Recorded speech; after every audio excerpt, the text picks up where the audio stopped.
To the speakers, I will invite Victoria, Beth, and Amy to the podium. So we will hear from the discussants. First with Victoria, who has been introduced already, and Victoria will give us her thoughts in terms of what are the implications of the results for their work, for their programming, and also some of her impressions about the partnerships, what worked and what didn't work, and so all of that in 6 minutes or so.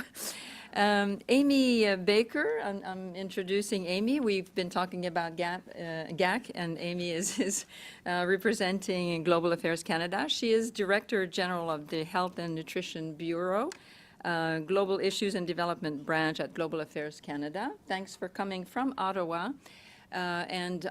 She told me that there is a bit of a storm in Ottawa today, so we're sorry that maybe she won't be able to go back today. Anyway, good luck with that. So Amy we're asking her to let us know what her reactions are, but most importantly, what does she see in terms of the implications of those findings for the work and the investments of GAC. And then finally, thank you so much, Beth Dunford. She's coming from Washington. She can go home tonight.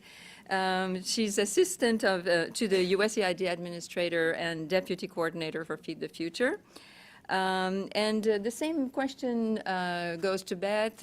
What are your reactions and your thinking? I know that USAID has done a lot of, has put a lot of effort in trying to make agriculture more nutrition sensitive, including value chains. And so it will be good to hear from you what you see as the implications of these findings for the work of the Global Food Security, Feed the Future. So let's start with Victoria. Thank you very much, Marie. So I'd like just to address two areas from this from the partnership point of view, just to give a sense of how it's lasted so long and how rich a reward we have with the data we now have. And so first, some questions about why did the partnership work so well? Because you might ask how a international NGO such as Helen, Keller International and a premier scientific research group, IFPRI, come together and were able to sort of meld the research with the practitioner. And when you think about it, it's actually a perfect marriage because of the complementarities and the synergies that both partners bring to this. But more so, I think HKI is in and of itself quite unique in this space because as an international nonprofit, we're really committed to science, research rigor, and constant learning. I mean, this is really part of our DNA, and it's part of our strategic plan. It's a key tenet of our strategic plan.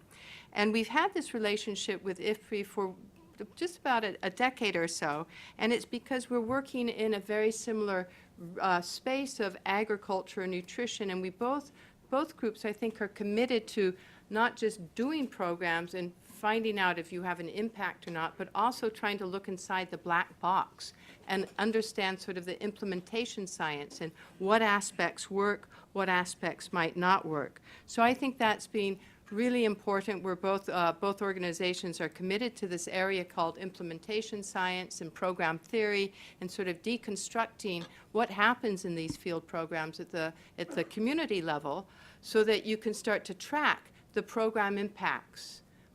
That helps in the design of future programs and certainly helps in the monitoring and evaluation plans as well. So it's also been a bit of a snowball effect because of the long-term relationship. We have a succession of research projects we've undertaken with IFPRI that have built on each other. So we're not starting de novo each time. The first research was taken place in Cambodia in 2008 with Diana and Zaman Taluktur and his group in our Cambodian office. And they actually looked at HKI's existing homestead food production program and together sort of deconstructed it to sort of describe it more robustly and what the impact pathways were.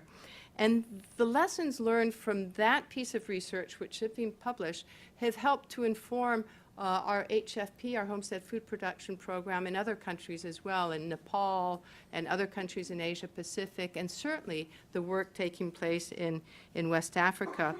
Then there was an interaction with IFPRI and a desk review of evaluating our homestead food production program in Bangladesh, which had been the longest standing one. And that led to the program being decided to be successful in some nutrition outcomes and being included in the Millions Fed publication back then. It was at the time of the food crisis, so there was a lot of interest. And then, of course, the research done that's being described today in West Africa.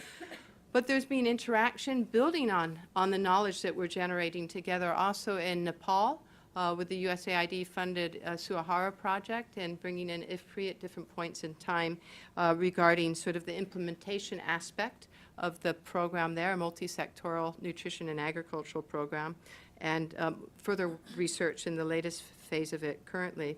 So this has really made for a strong relationship between our two organizations. And some of the challenges, well, I think the strengths have been constant communication, but sometimes the challenges might be at the field level with some of our field staff might not fully understand their implementing programs. So the very intensive questionnaires or questions needing to be asked might take up a lot of time. So we have to sort of bridge that gap between sort of the researchers and the practitioners. It's not been insurmountable, though, and we've been able to, et voila, produce what we have today.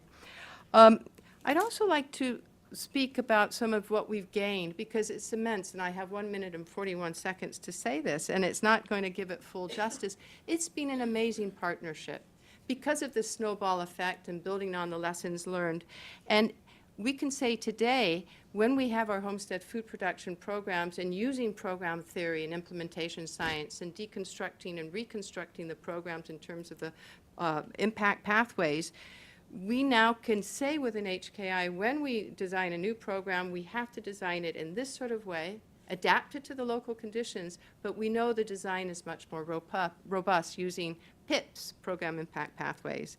And this is actually being incorporated into HKI's minimum program standards for our flagship programs, including, of course, homestead food production. We've also learned a number of issues just on a much more basic level in terms of the early work before the Change Project in regard to why we didn't see as much impact as we were hoping to see on the child growth side. And certainly we've come to the conclusion we just need a lot longer exposure time of the intervention so families can really robustly adopt the new agriculture and nutrition practices, and they can be sustained over a longer period. So we would hope we would see greater impact. We also learned that we need to intervene earlier than just in young infancy. We actually need to get the women when they're pregnant, and preferably before they're pregnant, which is a little tricky to do. But certainly it's the exposure, it's the target group. So always when we have the experience with working with IFPRI, we can build these lessons learned for the next round of program design. And one of the major lessons learned was because of this particular area in Burkina, which is indicative of many areas in the Sahel, is the water and sanitation, especially on the hygiene side, and how much more we have to really come to grips with that. And still we see that we have further work to do. But the morbidity issues, this impact of malaria on outcomes had to be also addressed as well. So we've been learning quite a bit going forward. And certainly another area, as Stella very nicely described, is learning much more about gender and what works in the realm of gender. And this has been a very central issue for HKI, and which we're taking up in all our programming going forward. And just to give a call out to the Gender, Agriculture, and Assets Project team that produced a wonderful piece based on the Burkina work prior to the Change Project that really validated that indeed women's empowerment was being strengthened, and their control over different types of assets was also increasing as a result of the project. But looking forward, we look forward to continuing our work with IFPRI and together deciding what more questions. There are a lot of questions out there. What should they be? And working together with them to really lobby for more investment. And it's all about today is investment in research so that we can address these critical questions. Thank you.